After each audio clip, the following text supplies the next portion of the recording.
Hey folks, this is Vint with Dad's Gaming Addiction, and today we're going to check out Lueur and the Tim Settlers. I apologize for the butchery there.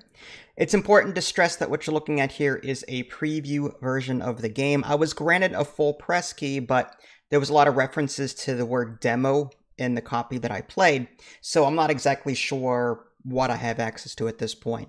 There's the regular campaign levels like Last Hope, Mad Max. You'll be trying to get through these puzzly levels as you play, although it's also kind of like a city builder on top of it. Then there are multiple difficulty levels. There's Settler, Survivors, and Deity. Settler is turn-based, Survival is real-time, and I have not unlocked the other mode yet. There's also like Endless and some other game modes that I didn't have access to. I don't know if it's because it's a demo thing or because I am playing, again, a preview build and those things just aren't available at this point in time. So what is this game? Like, I was drawn to it and I really like it. I will say that. It's a puzzle game of sorts. Again, I played on the Settler turn-based. I couldn't imagine playing on the real time because there's a lot of thinky going on here. A lot of adjacency bonuses when it comes to placing buildings, but primarily what you're doing is, at least in the turn-based mode, you will be earning resources every turn. There's workforce, there's food, there's wood, and there's something called light. And light is super important because these storms will come and wreck your town, and you have to spend this light in order to fend off the storms. The storms will spread this darkness toward your city center, and if that goes, game over. So you have to spend your light to either get rid of the storm itself or fend off the darkness as it spreads from turn to turn. It's a really cool idea. But in order to get workforce and food and wood, you have to construct various buildings. And again, there are adjacency bonuses to worry about. The houses that you can put down, for example, if you put them next to each other, there's kind of adjacency there. And when you hover your mouse over a particular building, a little person icon will pop up sometimes. It'll say, okay, it's giving me a bonus to this or because of this adjacency bonus. But there's also different like biomes on the map that you're playing. There's grassland, there's water, there's mountains, and different things like that. And you'll be able to construct different buildings on these locations. In addition, there are these dark shrouded areas, and you'll have to spend light in order to unlock them. So there's also like a resource management thing going on here because, yeah, you want to spend light to expand your territory so that you can reveal this shrouded area. But you also need to save light in order to like fend off the storms as they come. And I really like that. You can also upgrade your city center and learn new things by spending resources that you have, again, the food and the wood. But by upgrading your city center, you're going to gain access to technology. And technology can be used to improve certain buildings, like the level 1 houses that you construct in the beginning of the game, the tents, I think they're called. You can upgrade them to, say, a tannery or just build a better house. Different buildings will require that science resource in order to upgrade. Others are just a flat out upgrade. On the very top of the screen, you'll see if it gives any sort of benefit.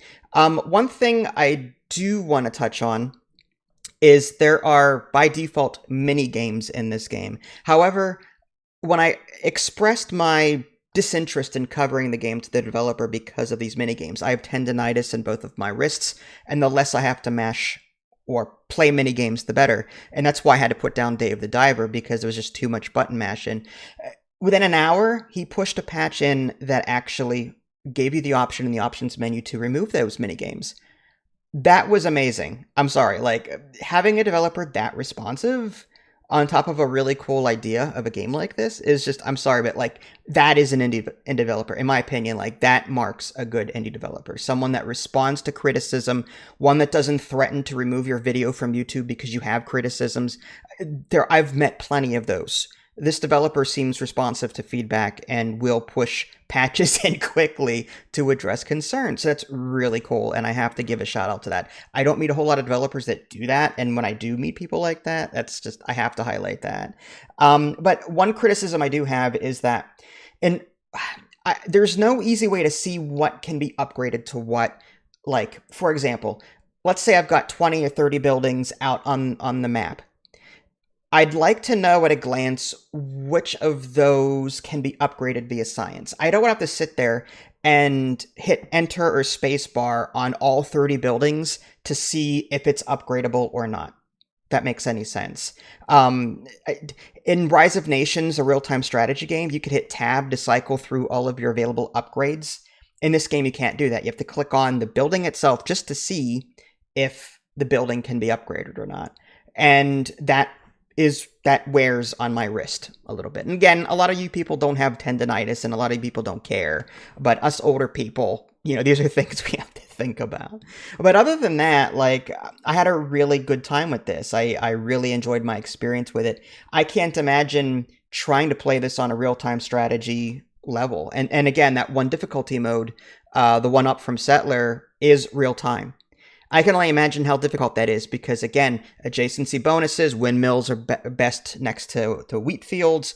Oh, there's a sheep you can put pastures near, but they need to mate and spread. So you have to have an open field for them. Churches will generate light for you, but they prefer to be next to houses so that you can get extra. Oh, wait, there's an observatory that you can build on this rock, but it only benefits most if it's near shrouded, dark areas, so don't reveal those. Little things like that. Like, there's a lot to think about, and trying to do that on a real-time strategy, you younger kids may be able to do that. Maybe I will too over the course of time. But overall, like, whatever this version was for me, I mean, again, I got a full copy of the game, but those references to demos and limited access and different things like that. Whatever access I got, I'm happy with, and I'm really enjoying my experience so far, and I highly recommend you check it out. I do believe you can play the demo for yourself on the Steam store page, so definitely give this one a look if you like puzzly town builders of sorts with some thinky, puzzly, adjacency bonus aspects to it. It's great. All right, well, there you go. Go check this game out. This is Vince. Thanks for watching. I'll catch you all next time. Take care.